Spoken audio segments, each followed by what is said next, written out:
હળવદના રણમલપુર નર્મદા કેનાલમાં બાઇક ખાબક્યું, પિતા પુત્રના કરુણ મોત.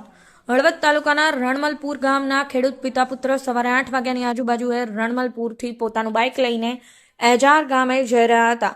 ત્યારે સ્ટેરિંગ પરથી કાબુ ગુમાવતા બાઇક રણમલપુર પાસે આવેલ નર્મદા કેનાલમાં ખાબક્યું હતું. રણમલપુરના પિતા પુત્રના મોત નીપજ્યા હતા. સ્થાનિક તરવૈયાઓએ ભારે જહેમત બાદ મૃતદેહને બહાર કાઢ્યા હતા. ત્યારે નાના એવા ગામમાં પાટીદાર પરિવારના ઘરમાં 2 મૃત્યુથી શોક વ્યાપી ગયો હતો. હળવદ તાલુકાના રણમલપુર ગામના ખેડૂત પિતા પુત્ર સવારે 8 વાગ્યાની આજુબાજુએ રણમલપુર ગામેથી પોતાનું મોટરસાયકલ લઈ એજાર ગામે હલર લેવા જતા હતા.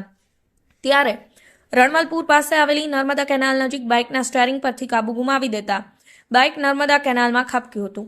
આ બનાવમાં બાઇક સવાર પિતા અને પુત્ર બંને પાણીમાં ગરકાવ થયા હતા. બનાવના પગલે ઘટના સ્થળે લોકોના ટોળા એકઠા થયા હતા.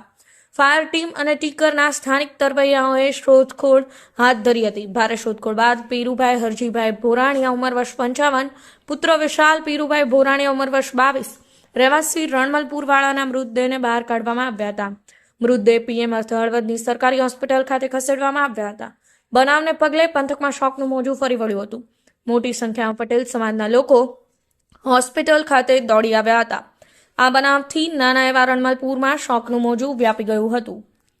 બ્યુરો રિપોર્ટ, સમય 24 ન્યૂઝ, હળવદ.